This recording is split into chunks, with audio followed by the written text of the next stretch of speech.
Hi, this is Revathi. Welcome to అందమైన కథల పొదరిల్లు. వీడియోస్కి లైక్స్, కామెంట్స్, షేర్ చేస్తున్న మిత్రులందరికీ థ్యాంక్ యూ సో మచ్.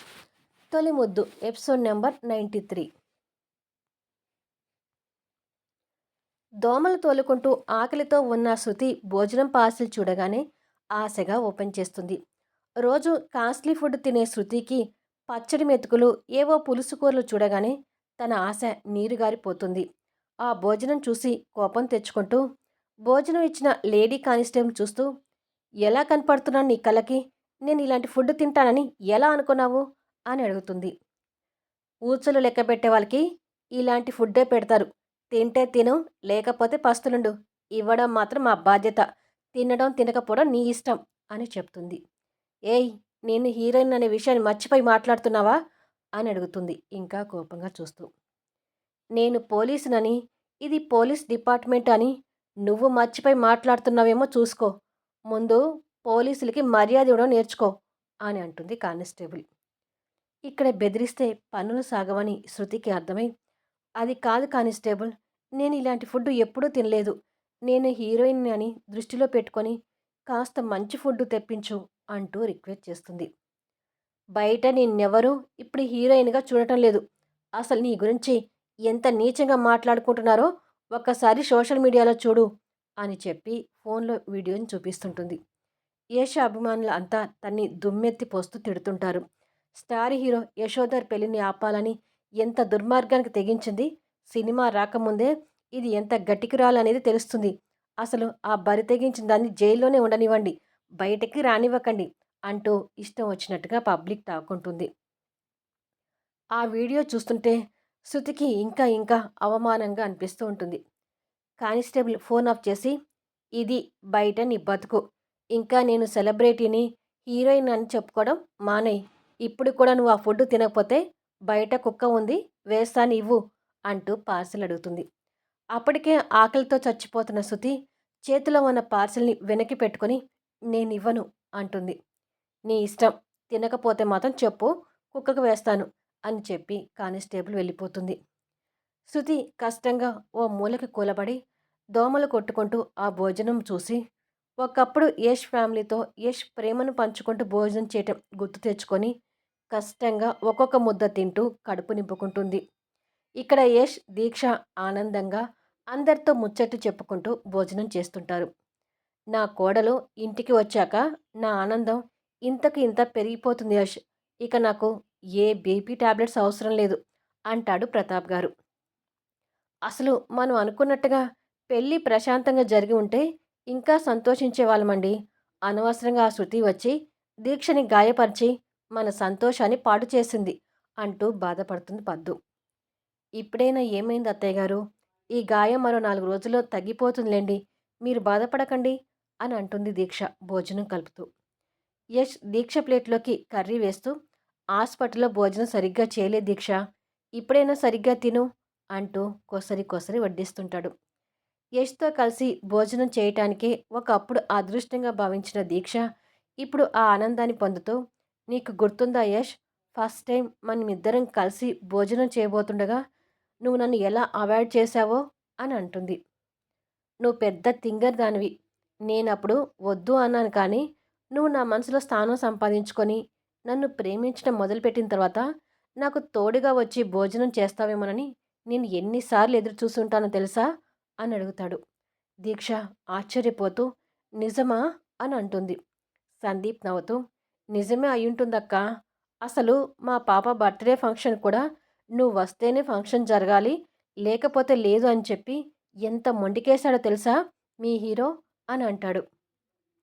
అవును వదిన, ఆ రోజు మీరిద్దరూ కలిసి మా పాపకి అక్షింతలు వేసి మా అందరితో కలిసి నువ్వు భోజనం చేయాలని ఎన్ని ప్లాన్స్ వేసి సక్సెస్ చేశామో అని అంటుంది లల్లి. దీక్షకి అవన్నీ గుర్తొచ్చి, మీరు అవన్నీ కావాలని చేశారని అసలు ఎక్స్పెక్ట్ చేయలేదు లల్లి అని అంటుంది ఆశ్చర్యపోతూ. ఆ రోజు అన్నయ్యతో కలిసి నువ్వు భోజనం చేయటానికి ఎంత సంతోషపడ్డావో అన్నయ్య నీతో కలిసి భోజనం చేయటానికి కూడా అంతకంటే ఎక్కువ సంతోషపడ్డాడు అని అంటుంది లల్లి. దీక్ష ప్రేమగా యష్ వైపు చూస్తూ, ఇన్ని ఫీలింగ్స్ ఎలా దాచిపెట్టుకున్నావు యష్ అని అడుగుతుంది. కొన్ని జరగాలి అంటే కొన్ని ఫీలింగ్స్ అణుచుకోవాలని అవన్నీ తట్టుకున్నాను దీక్ష అంటాడు. వాళ్ళ మాటలు విని స్వప్న బాధపడుతూ, ఇవన్నీ నాకు తెలియక బావని కొండముచ్చని నేను ఎన్నిసార్లు తిట్టుకున్నానో నాకే తెలీదు అని అంటుంది. నువ్వెన్నిసార్లు తిట్టినా నాకు కోపం రాదులే కంచు. చిన్నప్పుడు లల్లి నేను తిట్టుకుంటూ కొట్టుకునేవాళ్ళం. నాకు మా లల్లి ఎంతనో నువ్వు కూడా అంతే అంటూ భోజనం ముగించేసి వెళ్ళి హ్యాండ్ వాష్ చేసుకుంటాడు యష్.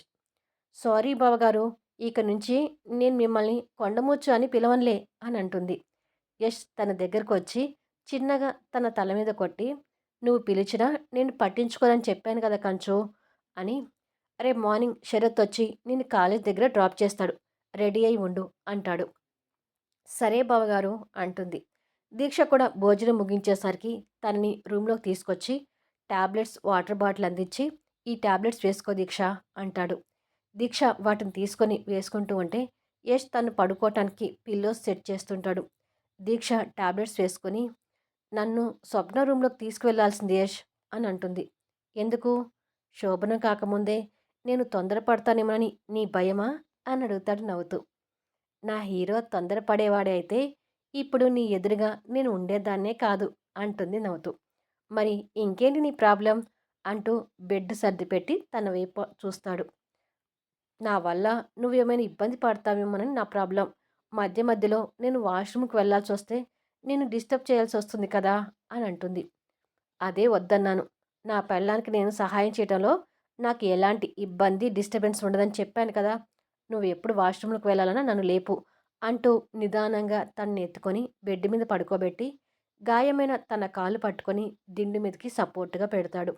యష్‌తో అవన్నీ చేయించుకోవడానికి దీక్ష కాస్త ఇబ్బంది పడుతూ, తొందరగా ఈ కాలు తగ్గిపోయి నడిస్తే బాగుండు అని అంటుంది. లైట్ ఆఫ్ చేసి, బెడ్ లైట్ ఆన్ చేసి తన వైపుకు తిరిగి పడుకొని, జీవితాంతం నీకిలా సేవలు చేయమన్నా నేను సిద్ధంగా ఉన్నాను. నాతో చేయించుకుంటున్నావని నువ్వసలు ఇబ్బంది పడకు అంటూ తన తల నిమురుతూ చెప్తాడు. దీక్ష ప్రేమగా యష్ చెయ్యిని పట్టుకొని, ఇన్నేళ్లుగా నా మీద ఇంత ప్రేమ, ఇన్ని ఫీలింగ్స్ ఎలా దాచిపెట్టుకున్నావని నాకు ఇప్పటికీ ఆశ్చర్యంగా ఉంది యష్ అని అంటుంది. మళ్ళీ మనం కలిసే క్షణాలు ఎలాగూ వస్తాయని ఎదురు చూస్తూ వచ్చాను దీక్ష అంటూ తన చేయిని పెదవుల దగ్గర తెచ్చుకొని ముద్దాడుతాడు. దీక్ష ఆ ముద్దుకి పరవశించిపోతూ, త్వరగా మనకు శోభనం జరగాలని ఉంది యష్ అని అంటుంది సిగ్గుతో. ఓహో, నాకన్నా నువ్వే ఫాస్ట్గా ఉన్నావేంటి బంగారం అంటాడు నవ్వుతూ. నా హీరో నా పక్కన ఇలా పడుకొని ఇలా ముద్దాడుతూ ఉంటే మరి ఫీలింగ్స్ రావా అంటుంది సిగ్గుపడుతూ. ఈ చిన్న ముద్దుకే ఫీలింగ్స్ అంటే ఇక మన శోభనం రోజు ఎలా తట్టుకుంటావు అని అంటాడు కన్ను గీటుతూ. దీక్ష ఇంకా సిగ్గుపడుతూ నవ్వుతూ ఉంటుంది. యష్ ప్రేమగా తన నుదుటిన ముద్దు పెట్టి, నువ్వు వేసుకునే టాబ్లెట్స్ వల్ల వెంటనే నిద్ర కూడా వస్తుంది. ఇక కళ్ళు మూసుకొని పడుకో బంగారం అంటూ తన తల నిమురుతాడు. అప్పటికే దీక్షకి ఆ టాబ్లెట్స్ ప్రభావం వల్ల ఆవలింతలు వస్తుంటాయి. తనకి దుప్పటి కప్పి తల నిమురుతూ మాటలు చెప్తుండగానే దీక్ష నిద్రలోకి వెళ్తుంది. కానీ యష్ నిద్రపోకుండా సినిమా గురించే ఆలోచిస్తుంటాడు. మరుసటి రోజు సాయంత్రం యష్, ఫణి కారిడార్లో కూర్చొని మాట్లాడుతుంటారు. షూటింగ్ స్టార్ట్ చేసి లేనిపోని రిస్కులు తెచ్చుకోకండి. కోర్టు తీర్పు వచ్చే వరకు వెయిట్ చేయండి అని మన అడ్వకేట్ చెప్తున్నాడు యశోధర్ అని అంటాడు ఫణి. షూటింగ్ ఎప్పుడు స్టార్ట్ అవుతుందా అని ఆతృతగా ఎదురు చూస్తున్నాను ఫణి. ఇప్పటికే షూటింగ్ ఆగిపోయి చాలా రోజులవుతుంది అని అంటాడు యష్ బాధపడుతూ. షూటింగ్ ఆగిపోయినా పబ్లిక్‌లో సినిమా మీద క్రేజ్ అయితే తగ్గిపోలేదులే యశోధర్. మొన్న ఆ ధృవ చేసిన దానికి పబ్లిక్‌లో ఈ సినిమా మీద ఇంకా క్రేజ్ ఏర్పడింది. తను మీకు చెడు చేయాలని చూసినా ఓ రకంగా అది సినిమాకి మంచే జరుగుతుందని చెప్పుకోవాలి అని అంటాడు. అప్పుడే స్వప్న వాళ్ళకి కాఫీ తీసుకొనొస్తూ, సినిమాకి మంచి జరుగుతుందేమో కానీ పెళ్లి రోజు మా సంతోషాలని తుడిచేసింది ఆ రాక్షసి. అది బెయిల్ మీద కూడా బయటకు రాకుండా లోపలే ఉండేటట్టు చూడండి బావగారు అని అంటుంది. యష్ కాఫీ అందుకుంటూ, అది మన చేతిలో లేదు స్వప్న. తనకి బెయిల్ రావచ్చు అంటాడు. బెయిల్ కోసం వాళ్ళ లాయర్ ప్రయత్నం కూడా చేస్తున్నాడు అని అంటాడు ఫనీ కూడా కాఫీ అందుకుంటూ. దొంగ మొహంది, అది బయటకు వస్తే మళ్ళీ ఎలాంటి ప్లాన్స్ వేసి చస్తుందో ఏమో అంటుంది. ఇక తను ఏది చేసినా తన మెడకి చుట్టుకుంటుందని తనకు అర్థమైంది స్వప్న. ఇక తను ఎలాంటి ప్లాన్స్ వేయటానికి ధైర్యం చేయదులే అంటాడు యష్ కాఫీ తాగుతూ. ఏమో బావగారు, అది మొదటి నుంచి కూడా మిమ్మల్ని దూరం పెడుతూనే వచ్చింది.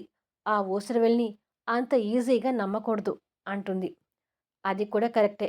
మన జాగ్రత్తలో మనం ఉందాంలే అంటాడు యష్. ఇంతలో యష్‌కి ఫోనొస్తే మాట్లాడుకుంటూ పక్కకి వెళ్ళిపోతాడు. స్వప్న కూడా అక్కడి నుంచి వెళ్ళబోతుండగా, "ఆగు స్వప్న" అని అంటాడు ఫణి.